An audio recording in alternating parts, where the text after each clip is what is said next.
Alors maintenant, la conférence inaugurale, avant 3 tables rondes qui vont se succéder au cours de la journée, va nous être donnée par Estherelle Payani, avec qui on a co-construit cette journée. Alors, je vais dire quelques mots sur Estherelle, même si elle se présentera elle aussi.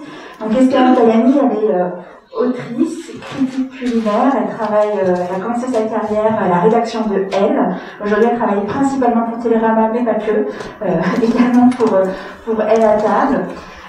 Et puis elle rédige des livres.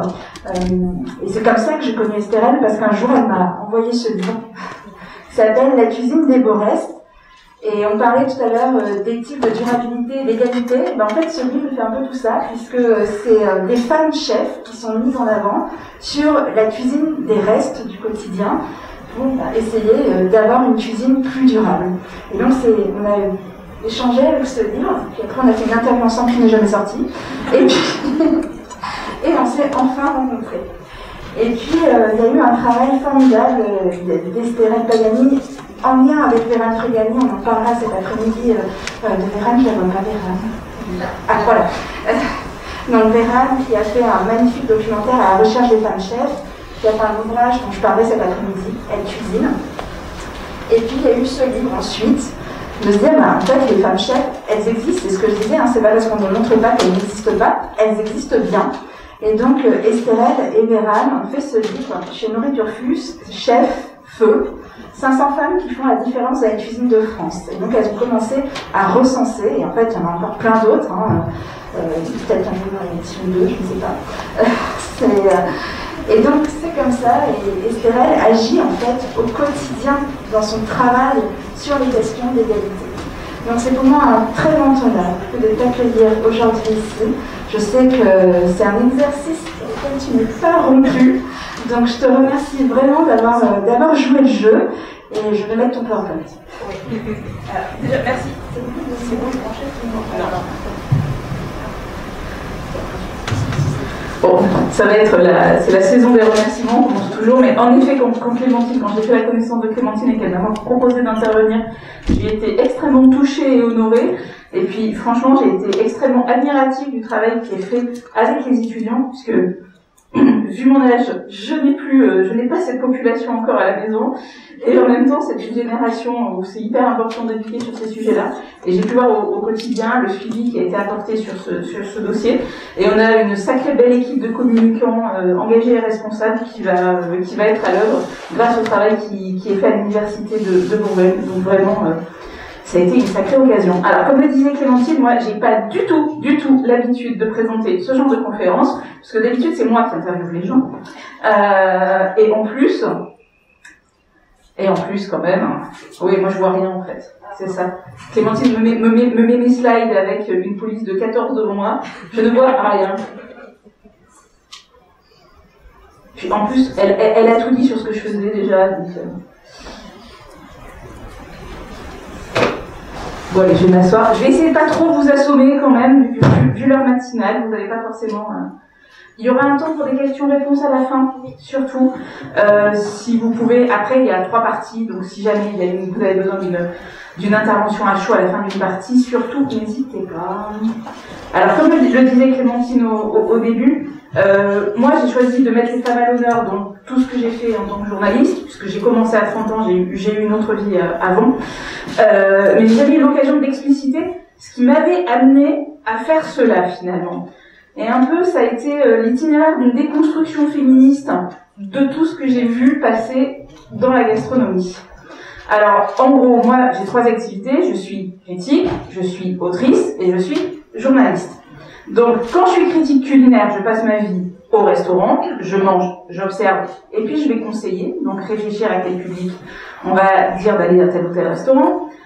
Quand je suis autrice, je cuisine, donc je me mets dans une autre posture et j'essaye de faire passer les découvertes et des pratiques dans les foyers pour agir au quotidien sur l'axe culinaire, puisque c'est très important de jamais séparer la pratique de la théorie. Et puis quand je suis journaliste, c'est super, je peux poser des questions à tout le monde.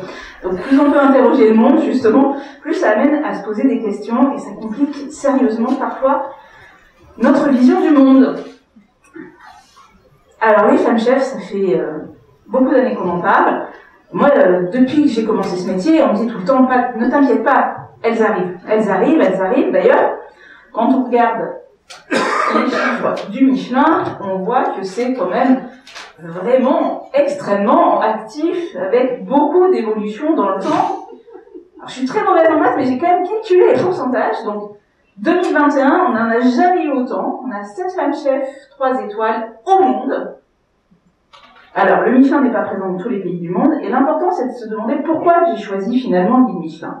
Parce qu'on a beau dire que ça date d'une centaine d'années, que c'est vraiment resté la référence. Alors, on dit Instagram, la télé, Top Chef, et plein d'autres évolutions. Mais quand vous regardez, en fait, le mot étoilé est passé dans le langage courant. On ne fait même plus référence au Michelin. On est un chef étoilé. D'ailleurs, si on regarde sur la fiche, en fait, de Women Do It, spontanément, vous avez beaucoup de chefs étoilés, parce que c'est comme ça qu'on gagne en visibilité. Donc, si vous allez voir un banquier avec le nombre de vos followers Instagram contre une étoile Michelin, vous allez voir, ça fait pas tout à fait le même effet quand même quand il s'agit de négocier des choses. Donc, ce Michelin, en fait, ça reste le symbole pour la plupart des gens. C'est un synonyme d'excellence. Après, selon quels critères, pourquoi, comment, ça pourrait être interrogé, en effet.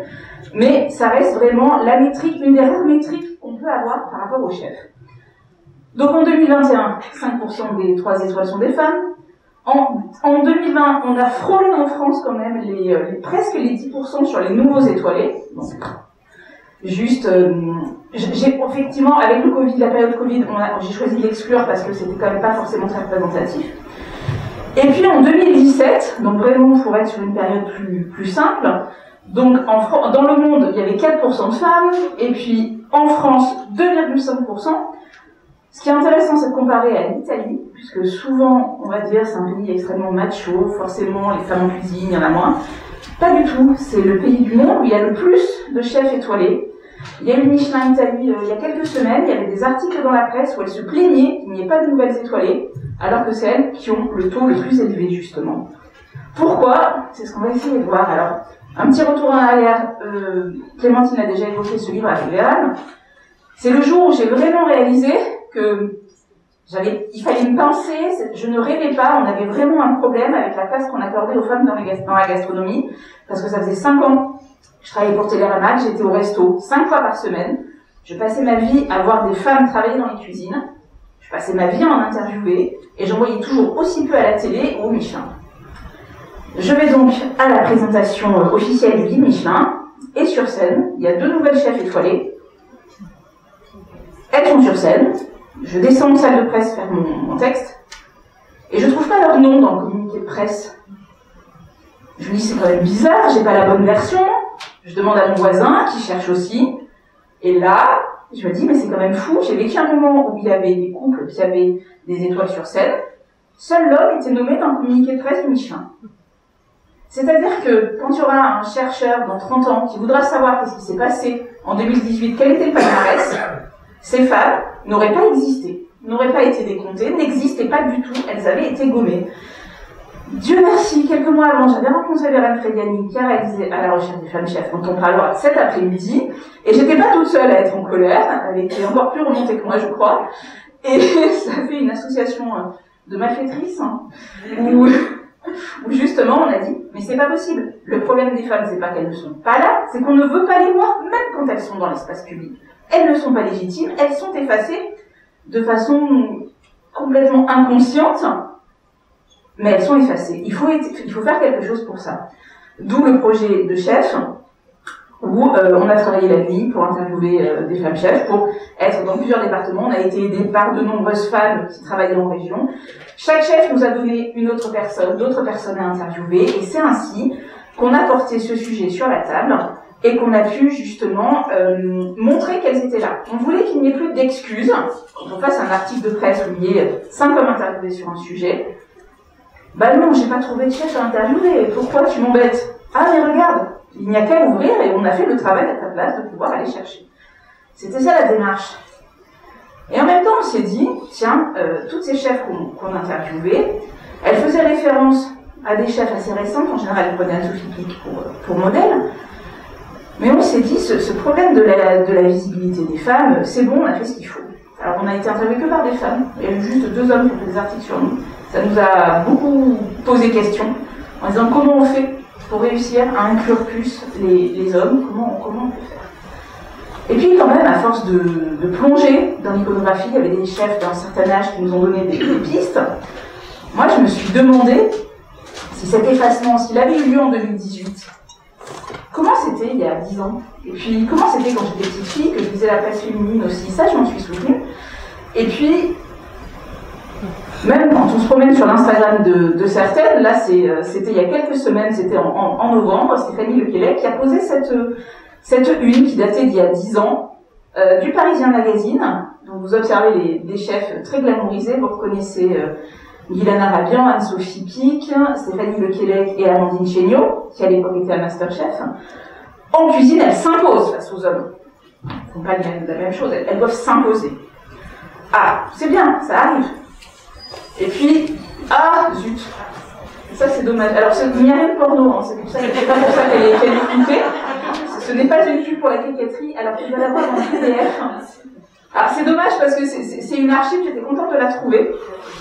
Excuse-moi. Alors, sur cette photo mystère, voilà, vous allez essayer de reconnaître qui est avec cette photo. Non. C'est une photo. Moi, quand j'étais enfant, ma mère lisait Madame Figaro, elle lisait Palais. Et je me souviens avoir fait des recettes de femmes des années 80-90. Notamment, je voyais toujours Reine Samu et Elisabeth Bourgeois. Voilà. Donc, femmes chefs, nos étoiles de la cuisine du cœur.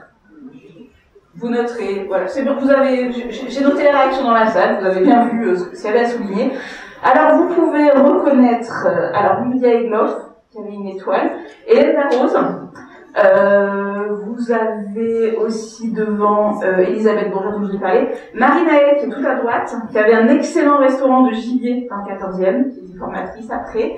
Vous avez Reine Samu, qui à l'heure actuelle, elle travaille avec sa fille Nadia Samu, elles ont gardé leur étoile Michelin.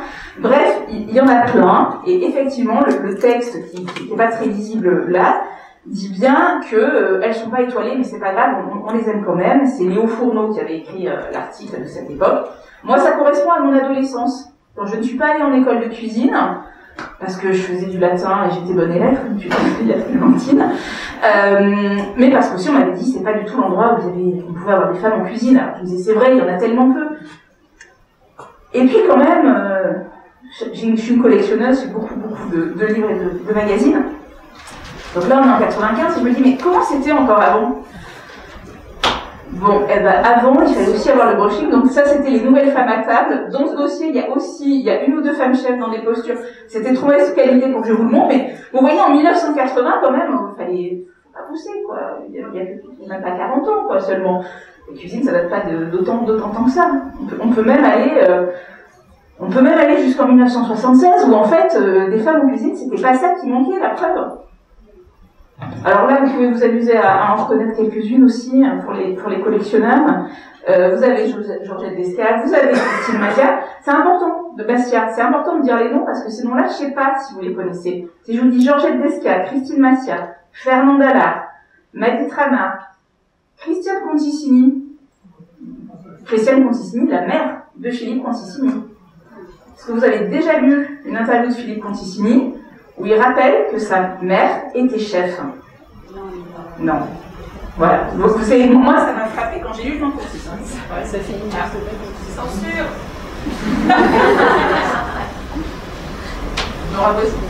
Double censure. Double censure. Non, bah ça ne pas attends, ça rappelle celui-là. Nora Bozoumon, t'as reconnu. Donc, vous voyez, en 1976, bon, j'étais née, et il y avait toutes ces femmes chefs, dont moi, j'ignorais absolument le nom. J'étais journaliste culinaire, et ces noms-là, je ne les connais que depuis 3 ans. À ma grande honte. Mais en fait, même j'aurais pu remonter encore plus loin, puisque là, on est en 1890, et vous avez la mère Filiou, qui est un nom historique des mères lyonnaises, mais on va revenir aux mères lyonnaises, parce qu'évidemment, il y a plein d'histoires derrière, qui était en train de préparer ses poulards. Alors on dit que dans la ville, on avait fait 150 000, et il y a son couteau qui est exposé au musée Escoffier, parce qu'elle les faisait elle-même. Et donc, cette maison a... Non, mais décidément... Ouais, c'est ça.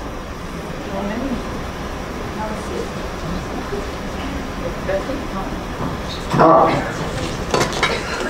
Vous voulez que j'aille chercher des pieds là? Ouais. Bon, je peux parler très fort aussi. Hein. Non, mais bon, ouais. Alors, l'avantage d'être marseillaise, normalement, c'est qu'on peut parler très fort dans une pièce. Ça fait, c'est une compétence en plus. Si vous allez manger chez Paul Bocuse, ça peut vous arriver. Il y a toujours à la carte une poularde qui s'appelle la poularde de Mère Fillou.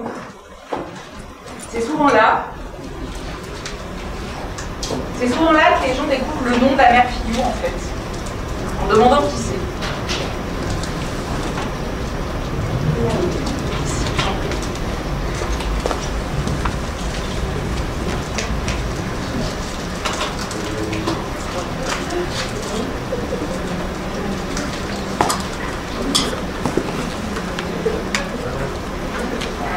Ouais.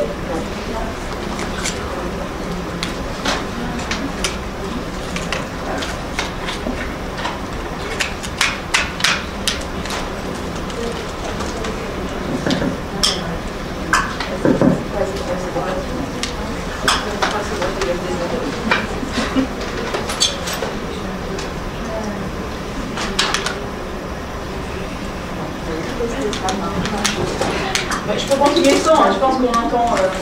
Ça va, vous entendez au fond? Le temps qu'on fasse le changement de fil.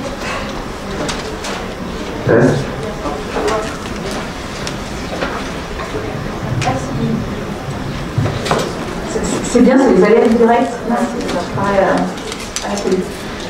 Donc là, 1890, les femmes chefs en cuisine, il y en a plein. Et ce qu'on a observé avec Vérane dans les années 2020, et ben en fait, ça fait un gros siècle que ça dure.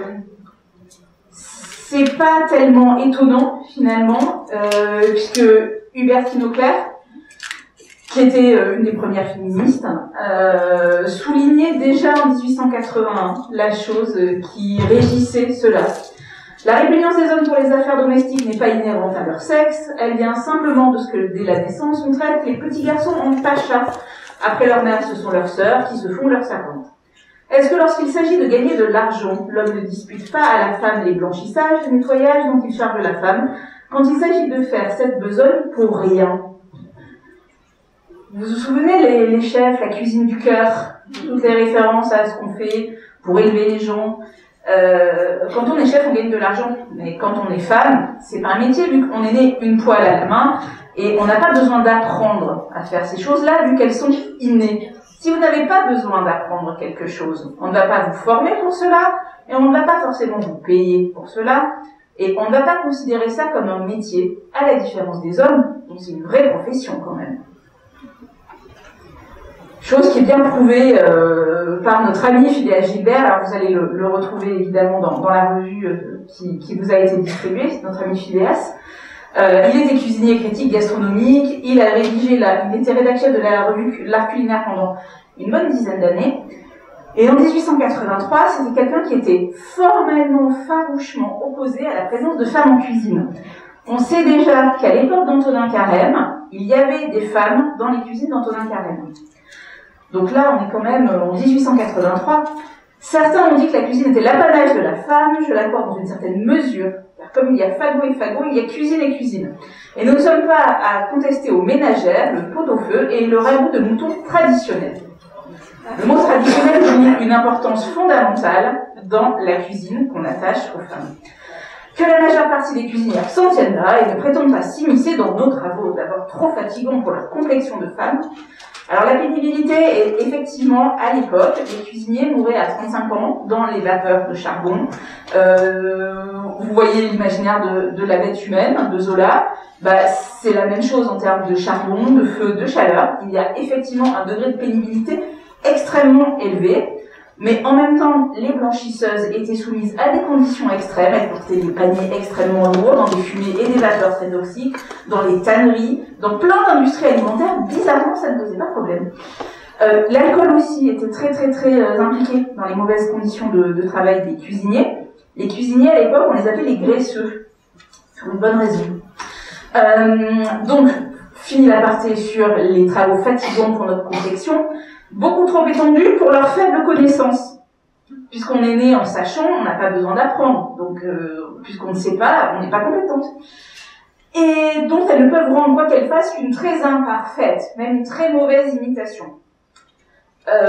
Cette personne était aussi tout encouragé le législateur qui fixerait une loi draconienne interdisant à jamais aux femmes l'entrée dans ces établissements publics.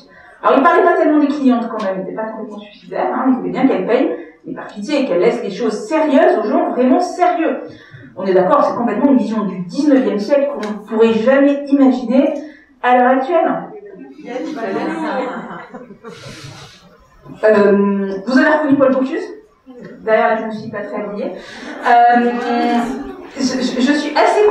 J'ai cherché, c'est des phrases assez connues que vous retrouvez.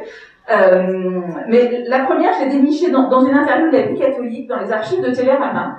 Je ne l'avais pas encore trouvée, mais j'étais assez... En fait, j'ai même du mal à les lire. Hein, mais une fois qu'une ménagère a découvert le secret du soufflé au fromage, elle n'en bouge pas, elle reste sur son soufflé. Je vois pas tellement la différence avec ce qui a été dit juste avant, quand même. Il y a des femmes chefs, mais pas de femmes cuisinières, pour la bonne raison que la cuisine, c'est un peu la magie du jeu. Il y a quelque chose qu'elles n'ont pas, je ne sais pas ce que c'est, ça s'appelle de la magie. Ça doit être parce que je suis une femme que je ne comprends pas. Il y a bien la mère Brasier. Alors, on reviendra sur la mère Brasier, mais Paul Bocuse a été formé chez Fermontin et chez la mère Brasier. Il a été apprenti chez la mère Brasier pendant 4 ans, et c'est elle qui lui a appris à, par exemple, préparer les fonds d'artichaut. Il a servi encore des fonds d'artichaut pendant de nombreuses années, c'est toujours à la carte du restaurant Bocuse. Il explique que les artichauts doivent être bouillis entiers avant de leur retirer le foin. Si vous avez déjà travaillé en cuisine, vous savez qu'en général, on les pèle et on les façonne avant de les faire cuire. La mère Brasier les cuisait entiers, enlever le foin, et c'est ça le secret. Bon. Il y a bien la mère Brasier, mais la mère Brasier a fait pendant 40 ans des fonds d'artichaut, du foie gras, des quenelles, de la volaille. Et au restaurant Paul Bocuse, ça fait 46 ans qu'on vous sert de la soupe VGE. Je sais l'année parce que je suis née la même année que la soupe VGE, c'est extrêmement pratique, je saurais toujours depuis combien d'années elle est encore servie au restaurant. Donc les femmes sont de bonnes cuisinières pour la cuisine dite de tradition, cuisine nullement inventive à mon avis, ce que je déplore.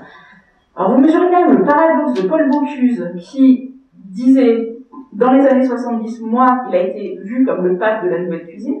Je dis qu'il a été vu parce qu'il ne s'est pas proclamé. Il y a eu la revue Goemio qui l'a mis en tête de gondole, cette image qui lui a servi à vendre la cuisine française et l'image du chef à l'international. Mais en même temps, à la fin de sa vie, à l'heure actuelle, si je vous demande pour vous, c'est quoi Paul Bocuse, je pense que vous allez me dire de la cuisine de tradition. Je veux vous confirmer, c'est bon, voilà. Donc la tradition, c'est pas ce qu'il faut faire, c'est ce que font les femmes, mais paradoxalement, c'est ce qu'on finit par faire dans le restaurant aussi de Paul Bocuse. Donc on voit bien quand même la problématique d'inversion du problème. Quand Paul Bocuse tient ses propos, on est en pleine vague féministe en France, mais justement, les femmes voulaient sortir des cuisines. Quand on regarde les slogans féministes, hein, les femmes dans la rue, pas dans les cuisines. Qui va faire la vaisselle? Nous, on fait la révolution. Donc, évidemment, la sphère gastronomique ne pouvait pas être une sphère d'attrait des féministes, et c'était tout à fait logique, puisqu'il y avait la cuisine domestique dont on voulait sortir les femmes. Comment dire, les femmes doivent sortir de la cuisine domestique et être les égales dans la cuisine traditionnelle, traditionnelle et prestigieuse. À l'époque, c'était pas aussi prestigieux qu'aujourd'hui. On est au début de la starisation des chefs. Paul Bocuse, c'est le début de la starisation. Il y a eu Fermontin avant qui a pas mal travaillé dessus, mais vous voyez que Paul Bocuse, je pourrais en parler pendant des heures en fait. C'est d'un côté Fermontin plus la mère Brasier. C'est le seul à avoir un père et une mère en cuisine quand même. Voilà, elle vient de me spoiler la fin. Donc on va pas réécrire l'histoire de la gastronomie française, mais quand même regardez ce qui s'est passé pour ne pas rendre les femmes légitimes dans les cuisines. Quand on interviewe les femmes d'aujourd'hui, qu'elles vous racontent, dans la brigade, j'étais la seule femme, donc quand ça se passait mal, je ne me sentais pas à ma place. On a tout fait pour que je ne me sente pas à ma place. J'avais pas de vestiaire pour me changer. Je vous rappelle que jusqu'en 2004, il n'y avait pas de vestiaire pour les femmes dans le restaurant de Paul Bocuse. C'est pour ça qu'ils refusaient les apprentis. Elles ne pouvaient pas les changer, c'était pas sa faute. Ce phénomène de illégitimisation des femmes dans les cuisines, ça permettait de valoriser une activité masculine.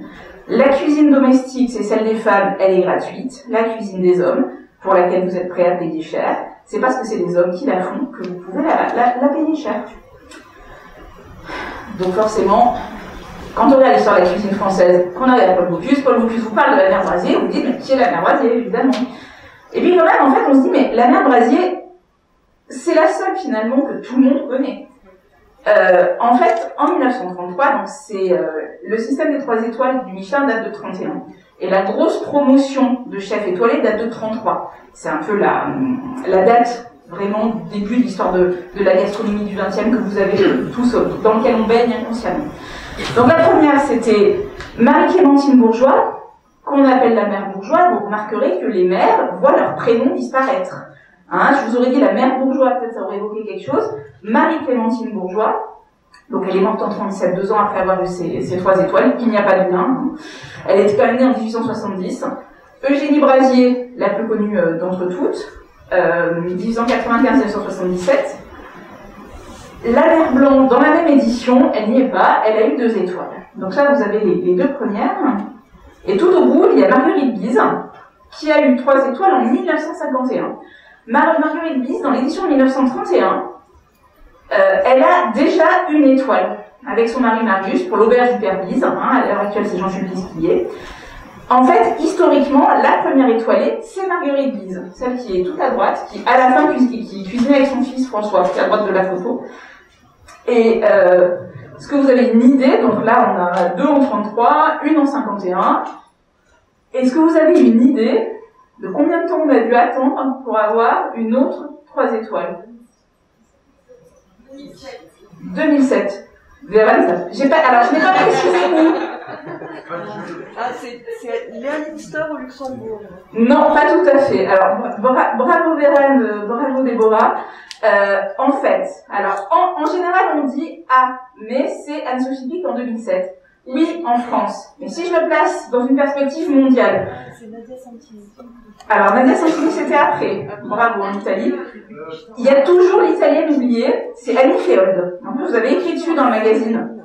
Annie Féold, en 1992, c'est la première femme triplement étoilée en dehors de France. Oui, Vérane. Elle est française. Et je peux finir ma phrase. Ça, c'est le plaisir de travailler avec d'autres femmes qu'on admire, sans lesquelles moi, j'aurais jamais pu faire ce que je fais. Si j'avais pas, grâce à ce travail, découvert toutes ces femmes avec lesquelles on adore autant travailler sans gueuler. Et en effet, Annie Féold, elle est niçoise. Donc, elle est de nationalité française. Elle travaille à Florence, à Lenote et Capintieri.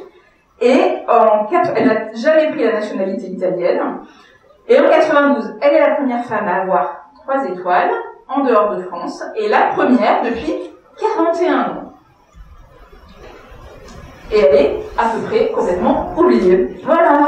Donc c'est bien. Alors on va passer un peu plus de temps sur la mère Brasier. Si vous êtes observateur, vous pouvez observer un petit jeune qui monte, caché tout en haut à gauche, là. Voilà, vous avez reconnu Paul Bocuse déjà là. Elle avait réuni plusieurs des personnes. C'était un jour de fête. Elle avait réuni plusieurs personnes. Eugénie Brasier, c'est un cas dans la gastronomie française parce que c'est un peu l'arbre qui cache la forêt. Elle est victime de ce que j'appelle le syndrome George Sand. C'est-à-dire que quand vous regardez les manuels de littérature du XIXe siècle, plein d'hommes, Lamartine, Victor Hugo, Baudelaire, et en général, il y a George Sand. Ah, c'est bon, ah oui, il y avait des femmes qui écrivaient, oui, on en connaît une, allez, c'est bon. Donc on va avoir 99 hommes pour une femme, c'est bon, on en a parlé. En fait, il y a plein d'autrices du 19e à découvrir qui sont effacées. C'est le même cas pour Eugénie Brasier, parce qu'en plus, pour avoir accès à la même reconnaissance qu'un homme, une femme doit en faire 2 fois plus.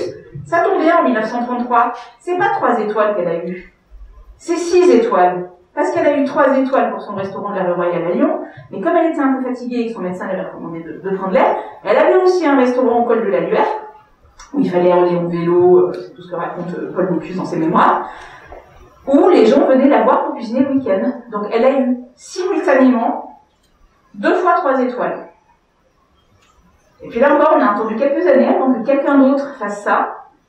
Vous avez une idée de qui a eu à nouveau 2 fois 3 étoiles dans tous nos chefs multi-étoilés? J'aime bien jouer aux devinettes, c'est pour vérifier que je vous réveille un petit peu. Alors, dans la presse, il y a eu écrit prouesse, Alain Ducasse, décroche 6 étoiles simultanément en 1997. Et vous retrouvez à cette époque les annonces des 6 étoiles d'Alain Ducasse.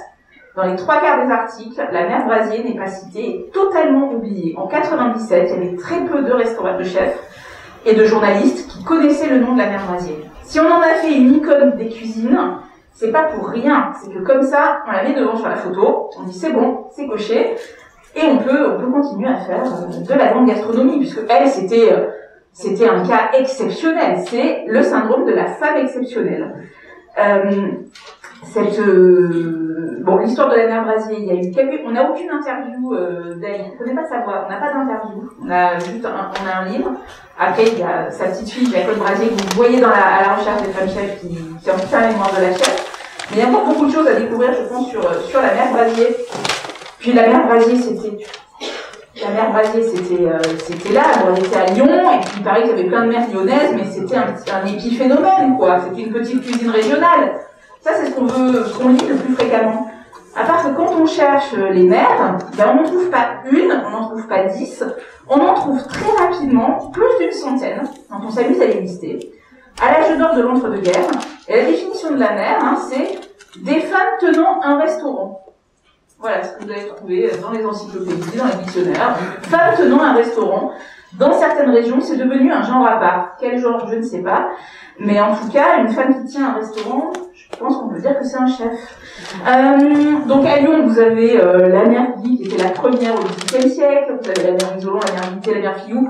Il y en a plein. Celle que j'ai mis en photo, c'était la mère Léa, qui tenait le restaurant La Voûte, avec ce fameux « Attention, faible femme mais forte gueule ». La caractéristique qui revient sur toutes les mères, on les surnommait les mères qui gueulent. Alors on aurait dit d'un homme qui faisait régner son autorité, qui tenait bien sa brigade, mais les mères étaient des gueulardes, parce qu'il fallait hurler pour que les gens obéissent. Vous noterez la différence de traitement. En Bretagne, vous avez la mère Toulard, forcément vous connaissez son omelette. Vous aviez la mère Clémence, qui était, alors elle était plus verdante évidemment, qui aurait créé le beurre blanc par accident. Ça aussi, bizarrement, c'est comme les sœurs Tatin. Quand les femmes créent quelque chose, comme quand le Bocuse a dit qu'on ne savait pas créer, qu'on faisait que recopier les recettes depuis 40 ans sans jamais rien changer, ce que font pas du tout les chefs dans des recettes signatures, dans les plats signatures quand même, forcément, elle n'avait pu créer ce beurre blanc que par accident en faisant tomber du beurre à un endroit. Vous avez bien remarqué que quand vous cuisinez, vous faites tomber des choses, vous aussi. Donc en gros, quand même, alors ma préférée quand même, c'est la Mélie à droite, qui désigne son restaurant. Je signale son geste. Elle avait fait éditer au 19e des cartes postales à son effigie. Vous pouvez la trouver en train de traîner des carrioles avec ses chiens, ou en tenue de mitron, devant son resto. Ça aussi, c'est quelqu'un sur lequel j'ai beaucoup envie d'aller un peu gratter, parce que j'ai l'impression qu'on a un sacré personnage. Donc en fait, ces femmes, elles n'avaient pas de compte en banque, donc il leur fallait souvent avoir un homme avec elles pour pouvoir souscrire le bail, gérer les entrées d'argent. Donc elles n'avaient pas de compte en banque, elles ne pouvaient pas voter, mais elles cuisinaient, elles employaient du personnel, elles passaient des commandes. Moi, si je vois ça dans une fiche de poste, je pense que ça s'appelle pas être mère, je pense que ça s'appelle être chef, tout simplement. Et puis la preuve, c'est que la parité, on peut l'avoir dans la grande cuisine quand même, puisque si on veut avoir des 3 étoiles, autant d'hommes que de femmes sur une photo, il y en a, ça a été possible entre 51 et 55. Vous avez donc Madame Brasier en tenue, c'est pas une photo si commune où on la voit autrement dans sa tenue de cuisine. Alexandre Dumaine, forcément Alexandre Dumaine, il avait la Côte d'Or à Saulieu, c'était lui le premier, un sacré personnage. Fernand Point, 1m69 de tour de taille, 1m90 quand même, un sacré bonhomme assez imposant. Et Marguerite Bise, c'est au moment où elle a eu l'étoile à peu près. Et comme on sait que Point est mort en 55, la photo, forcément, elle n'a pu avoir lieu que pendant pas de nombreuses années. Donc vous voyez que la parité de chef 3 étoiles, c'est tout à fait possible. Ça a été possible de l'avoir en France dans les années 50, avant la nouvelle cuisine. Cette histoire de chef, de mère, quand vous regardez une mère, donc c'est une mère et un prénom, la mère Brasier. On dit que c'était Eugénie Brasier. Mais vous avez la même histoire dans les livres de cuisine, avec les tantes. Alors le plus connu, c'est la véritable cuisine de famille de Tante Marie, qui a été rééditée, il y a même eu une version actualisée l'année dernière. Et en fait, il y en a eu plein de variations. Alors, je crois que Tante Gracieuse, c'est peut-être ma favorite, quand même. J'avoue que Tante Agathe, Tante Cuisine, La cuisine pas chère de Tante Max, c'est autant de séries. Donc, quand vous apprenez, donc, la mère, c'est le nom de famille, la tante, c'est le prénom. Vous avez quand même eu un oncle Benoît en 1946. Déborah, si jamais tu me le trouves, ça m'intéresse. Fin des petites annonces. Vous voyez bien que cette histoire de mère et de tante, on a des qualités naturelles pour cuisiner, on n'a pas de compétences acquises, la gratuité est naturelle, donc ce travail a moins de valeur marchande, et c'est ce qu'explique Christine Delphi, l'historienne dans l'ennemi principal. Si c'est naturel, on n'a pas besoin de l'apprendre, on n'a pas d'accès aux écoles, on n'a pas d'argent, et on reste là où on est, et ça explique les entre 2 et 10% que vous avez observés sur les chefs étoilés. L'explication, elle est là. 5 minutes, tout va bien. Alors ça tombe bien, je vais vous parler de mon mot préféré, qui s'appelle chef. Promis, je vais faire vite.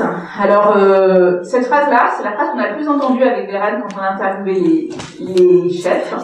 Elle nous disait, mais on leur disait toujours, quel est votre métier? Oh, ben j'ai un restaurant, j'ai un petit restaurant, pardon.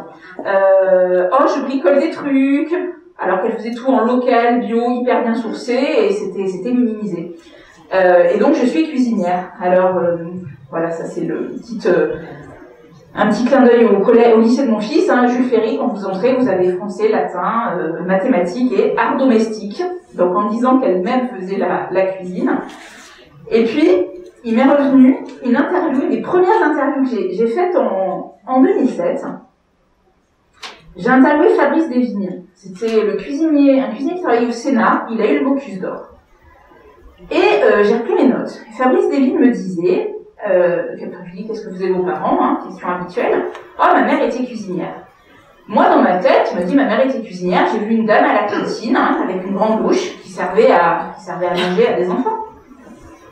Et après, en travaillant avec Vérane, je trouve ce nom Annie Desvignes. Parce que Fabrice Desvignes ne m'avait pas dit, ma mère, Annie Desvignes, a été l'une des premières au monde à avoir 2 étoiles en cuisinant avec mon grand-mère, et elle avait aussi fondé l'association des restauratrices cuisinières en 1976.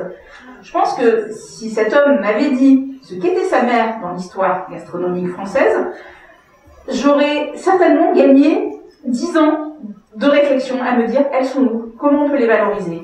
Moi j'ai perdu 10 ans à cause de cette interview, et ça m'a fait réaliser après coup que si même les personnes qui sont en cuisine n'ont pas ce réflexe-là, on n'est pas sorti des ronces. Alors, s'il m'avait dit, ma mère était chef, mais pour moi, une cuisinière, c'est ça, et peut-être pour vous aussi, donc ça peut être une cuisinière anglaise, ça peut être Barbie, ça peut être, bon, j'ai pas résisté à mon film préféré, c'est Colette dans Ratatouille. Colette dans Ratatouille, qui a tout à fait, en fait, pour modèle Olympe Versini, là, c'est quand même assez frappant.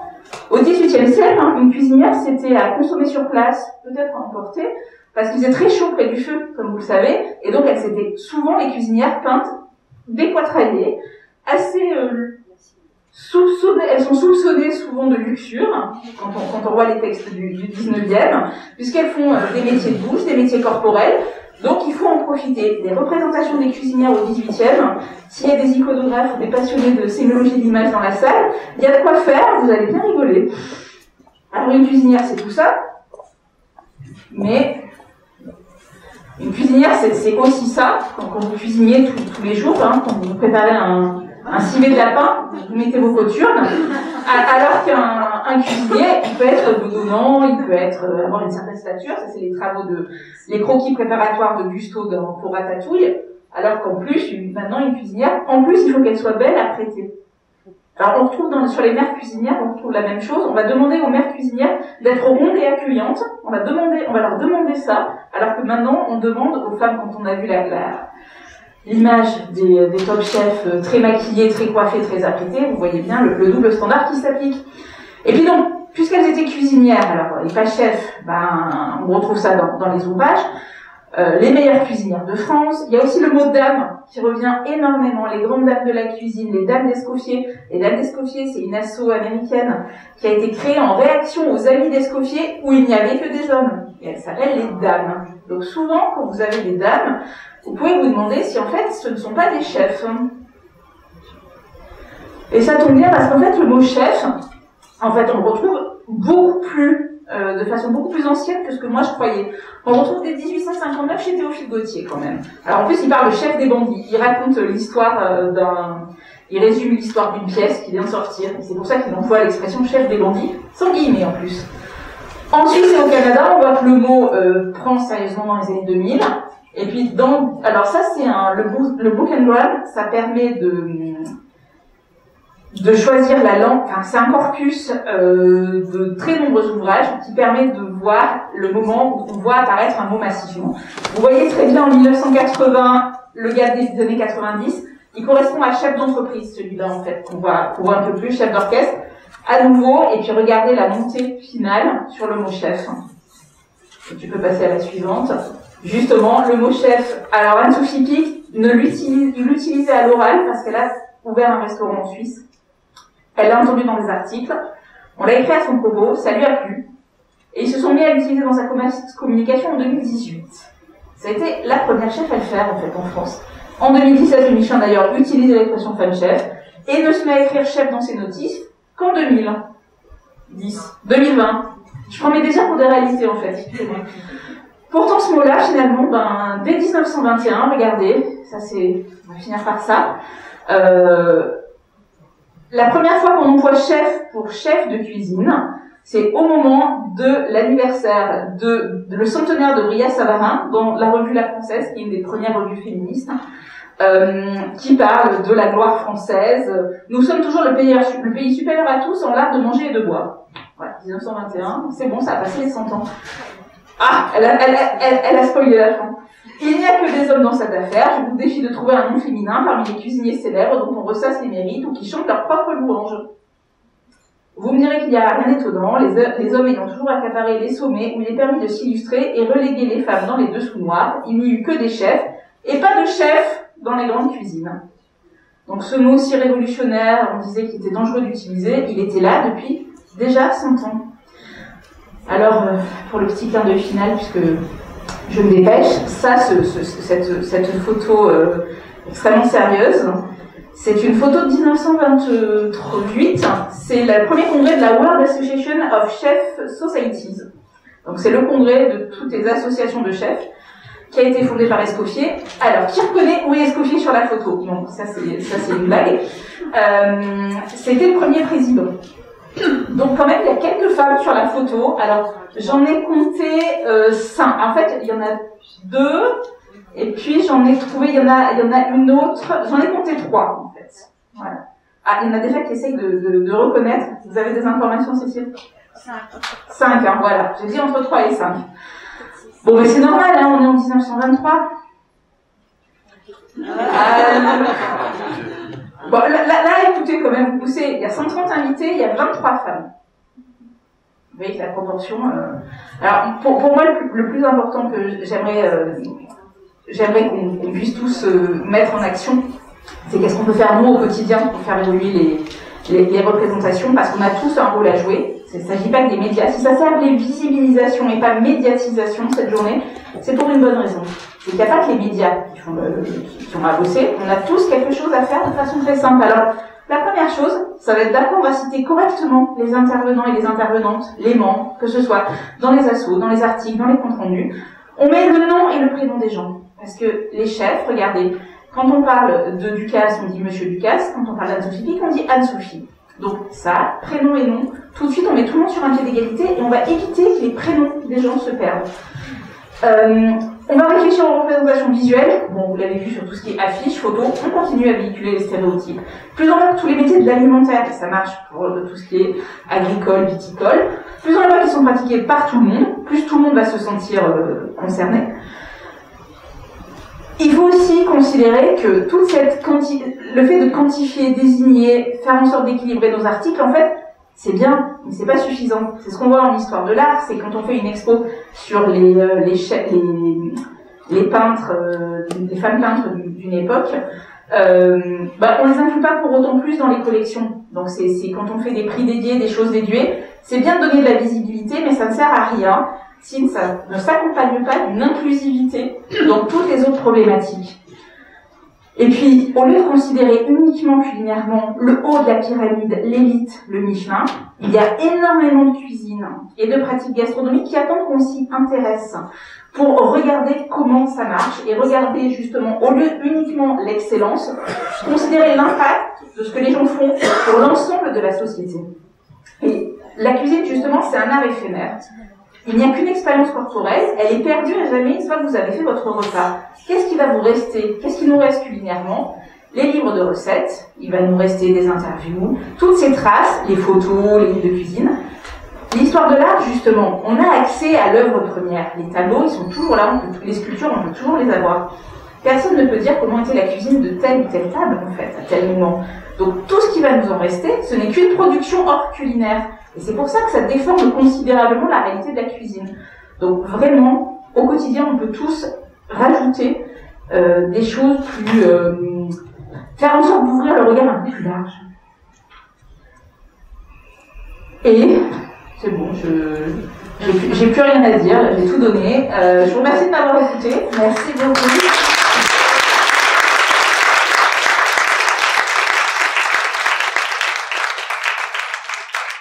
Et évidemment, le personnage de Babette ne pouvait être qu'un personnage de fiction parce qu'une femme chef de plus de 100 personnes à la fin du 19e siècle dans un café à Paris, c'est pas forcément une autrice qui l'avait invitée avec Karen Blixen, mais c'est un des plus beaux modèles de cuisinière qu'on aurait aimé avoir au 19e siècle en fait. Merci encore. Merci. Bravo.